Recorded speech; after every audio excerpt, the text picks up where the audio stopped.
बढ़ती ठंड को देखते हुए मधुबनी जिला प्रशासन पूरी तरह सक्रिय नजर आ रही है। मधुबनी जिला के जिला पदाधिकारी अरविंद कुमार वर्मा ने सभी प्रखंड व अंचल कार्यालय के अधिकारियों को विभिन्न सार्वजनिक व महत्वपूर्ण स्थानों पर अलाव की व्यवस्था करने के कड़े निर्देश दिए हैं। इसके अलावा मधुबनी जिला प्रशासन के द्वारा शीत लहर से बचने के लिए, फसलों को बचाने के लिए, बच्चों व बुजुर्गों को बचाने के लिए, पशुओं को बचाने के लिए एडवाइजरी जारी की गई है। मधुबनी के जिला पदाधिकारी अरविंद कुमार वर्मा ने एडवाइजरी जारी करते हुए मधुबनी जिला के तमाम जनता से जारी किए गए एडवाइजरी का पालन करने की अपील की है। आइए हम आपको डन न्यूज खबरें आप तक पर विस्तार से दिखाते हैं कि ठंड से बचने के लिए किन उपायों को अपनाना अत्यंत जरूरी है। मधुबनी के जिला पदाधिकारी अरविंद कुमार वर्मा ने बढ़ती ठंड को देखते हुए लोगों से अपील किया है कि जिला प्रशासन द्वारा जारी एडवाइजरी का जरूर पालन करें। उन्होंने कहा कि थोड़ी सी सावधानी बरतकर हम अपना व अपनों को शीत लहर से बचाव कर सकते हैं। उन्होंने कहा कि एडवाइजरी का पालन कर इंसान, पेड़ पौधों और फसलों के साथ साथ पक्षी और पालतू जानवरों को भी शीतलहर से बचाया जा सकता है। जिलाधिकारी ने बताया कि सभी प्रखंडों में अलाव की व्यवस्था की गई है।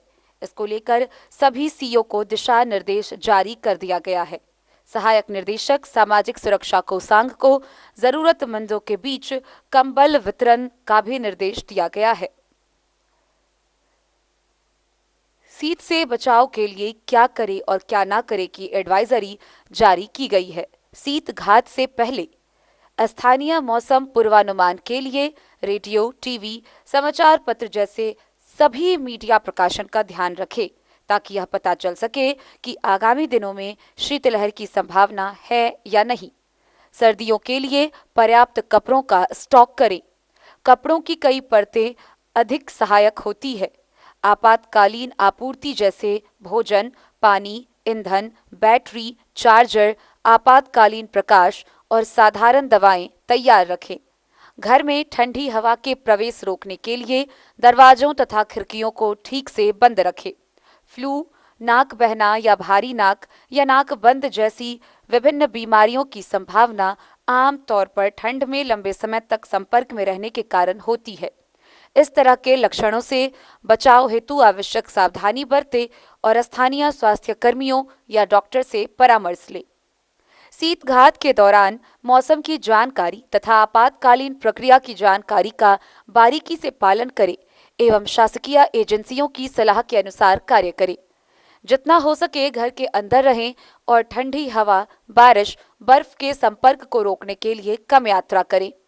एक परत वाले कपड़े की जगह ढीली फिटिंग वाले परतदार हल्के कपड़े, हवारोधी या सूती का बाहरी आवरण तथा गर्म ऊनी भीतरी कपड़े पहने। तंग कपड़े खून के बहाव को रोकते हैं, इनसे बचें। खुद को सूखा रखें। शरीर की गर्माहट बनाए रखने के लिए अपने सिर, गर्दन, हाथ और पैर की उंगलियों को पर्याप्त रूप से ढकें। गीले कपड़े तुरंत बदलें। बिना उंगली वाले दस्ताने का प्रयोग करें।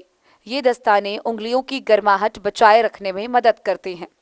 अपने फेफड़ों को बचाने के लिए मुंह तथा नाक ढक कर रखें। शरीर की गर्मी बचाए रखने के लिए टोपी या हैट, मफलर तथा आवरण युक्त एवं जलरोधी जूतों का प्रयोग करें। सिर को ढकें क्योंकि सिर के ऊपरी सतह से शरीर की गर्मी की हानि होती है। स्वास्थ्यवर्धक भोजन करें।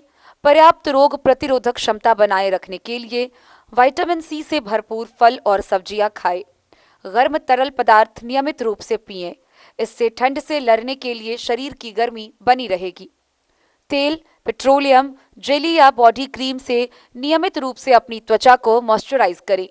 बुजुर्ग लोगों, नवजात शिशुओं तथा बच्चों का ध्यान रखें एवं ऐसे पड़ोसी जो अकेले रहते हैं, विशेषकर बुजुर्ग लोगों का हाल चाल पूछते रहे। आवश्यकता अनुसार जरूरी सामग्री का भंडारण करें। जरूरी मात्रा में पानी भी रखें, पाइप में पानी जम सकता है। ऊर्जा बचाएं। आवश्यकता अनुसार रूम हीटर का उपयोग कमरे के अंदर ही करें। रूम हीटर के प्रयोग के दौरान पर्याप्त हवा निकासी का प्रबंध रखें। कमरों को गर्म करने के लिए कोयले का प्रयोग न करें। अगर कोयले तथा लकड़ी को जलाना आवश्यक है तो उचित चिमनी का प्रयोग करें। बंद कमरों में कोयले को जलाना खतरनाक हो सकता है क्योंकि यह कार्बन मोनोऑक्साइड जैसी जहरीली गैस पैदा करती है जो किसी की जान भी ले सकती है। गैर औद्योगिक भवनों में गर्मी के बचाव के लिए गाइडलाइन अनुसार रोधन का उपयोग करें। ज्यादा समय तक ठंड के संपर्क में ना रहे। शीत में क्षतिग्रस्त हिस्सों की मालिश ना करें, यह त्वचा को और नुकसान पहुंचा सकता है। अचेता अवस्था में किसी को कोई तरल पदार्थ ना दे। शीतलहर के संपर्क में आने पर शीत से प्रभावित अंगों के लक्षण जैसे कि संवेदन शून्यता, नंबनेस, सफेद अथवा पीले पड़े हाथ एवं पैरों की उंगलियों, कान की लौ तथा नाक की ऊपरी सतह का ध्यान रखें। शीतलहर के अत्यधिक प्रभाव से त्वचा पीली, सख्त एवं संवेदन शून्य तथा लाल फफोले पड़ सकते हैं। यह एक गंभीर स्थिति होती है जिसे गैंग्रीन भी कहा जाता है। यह अपरिवर्तनीय होती है, अतः शीतलहर के पहले लक्षण पर ही चिकित्सक की सलाह ले। तब तक अंगों को तत्काल गर्म करने का प्रयास करें। ज्यादा गर्मी से इन अंगों के जलने की संभावना होती है। शीत से प्रभावित अंगों को गुनगुने पानी से इलाज करें। ध्यान रखें कि पानी गर्म ना हो। इसका तापमान इतना रखें कि यह शरीर के अन्य हिस्से के लिए आरामदायक हो। कपकपी को नजरअंदाज ना करें। यह शरीर से गर्मी के ह्रास का पहला संकेत है कि तत्काल गर्मी प्राप्त करने के लिए भवन के अंदर चले जाएं। प्रभावित व्यक्ति को गर्म स्थान पर ले जाएं तथा उनके गीले तथा ठंडे कपड़ों को बदलें। प्रभावित व्यक्ति को त्वचा से त्वचा मिलाकर कंबल, कपड़ों, तौलियों तथा चद्दरों की परतों द्वारा गर्म करें। उनको हीटर अथवा आग के आसपास रखें। उनको गर्म पेय पदार्थ दें जिससे शरीर में गर्माहट बनाए रखने में मदद मिले। शीतलहर के प्रभाव से हाइपोथर्मिया हो सकता है। शरीर में गर्मी के ह्रास से कपकपी, बोलने में दिक्कत, अनिद्रा, मांसपेशियों में अकड़न, सांस लेने में दिक्कत, निश्चेतन की अवस्था हो सकती है। हाइपोथर्मिया एक खतरनाक अवस्था है जिसमें तत्काल चिकित्सकीय सहायता की आवश्यकता है। शीतलहर या हाइपोथर्मिया से प्रभावित को तत्काल चिकित्सकीय सहायता प्रदान कराएं। कृषि संबंधित लोग शीतलहर और ठंड कोशिकाओं को भौतिक नुकसान पहुंचाती है जिससे कीट का आक्रमण तथा रोग होने से फसल बर्बाद हो सकती है। फसल के अंकुरण के दौरान शीतलहर से काफी भौतिक विघटन होता है। इसके बढ़ने से फसलों के अंकुरण, वृद्धि, पुष्पन तथा पैदावार पर असर पड़ता है। इसको सही करने के लिए विभिन्न उपाय हैं। बॉर्डिऑक्स मिश्रण या कॉपर ऑक्सीक्लोराइड का छिड़काव कर शीतघात के कारण रोग संक्रमण से बचाव करें। शीतलहर के बाद फास्फोरस और पोटेशियम उर्वरकों का उपयोग जड़ वृद्धि को सक्रिय करेगा और फसल को ठंड की घात से तेजी से उबरने में मदद करेगा। शीतलहर के दौरान प्रकाश और लगातार सतह सिंचाई प्रदान करें।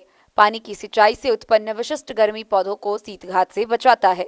स्प्रिंकलर सिंचाई से पौधों में शीतघात को कम करने में भी मदद मिलेगी क्योंकि पानी की बूंदों का संघनन आसपास में गर्मी छोड़ता है। शीतघात या तुषार प्रतिरोधी पौधों, फसलों, किस्मों की खेती करें। बारहमासी बगीचों के बीच अंतर्वर्तीय फसल उगाएं। सब्जियों की मिश्रित फसल अर्थात टमाटर, बैंगन को सरसों या मटर की तरह ऊंची फसल के साथ लगाने से ठंडी हवाओं के खिलाफ आवश्यक आश्रय प्रदान करेगा। पौधों के मुख्य तने के पास मिट्टी को काली या चमकीली प्लास्टिक सीट के साथ ढके। यह विकिरण अवशोषित कर मिट्टी को ठंडी में भी गर्म बनाए रखता है। प्लास्टिक उपलब्ध न होने की दशा में घास फूस, सरकंडे की घास या जैविक वस्तुओं से मिट्टी को ढककर फसलों को शीतघात से बचाया जा सकता है। हवा अवरोध या वात रोधक सुरक्षा पट्टी के लिए पौधारोपण। हवा की गति को कम करके शीतघात के फसलों को बचाते हैं। बगीचे में धुआं करके भी फसलों को शीतघात से बचाया जा सकता है। शीतलहरों के दौरान जानवरों और पशुधन को जीविका के लिए अधिक भोजन की आवश्यकता होती है क्योंकि ऊर्जा की आवश्यकता बढ़ जाती है। तापमान में अत्यधिक भिन्नता भैंसों या मवेशियों के प्रजनन दर को प्रभावित कर सकती है।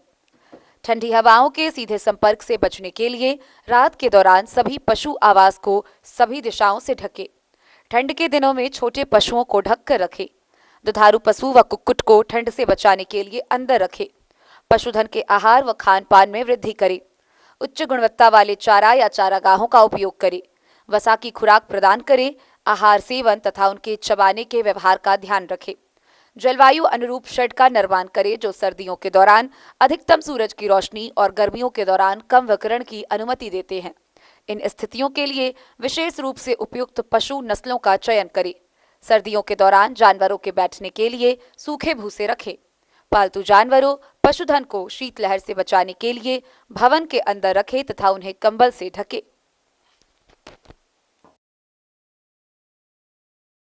Bureau report, Madhubani.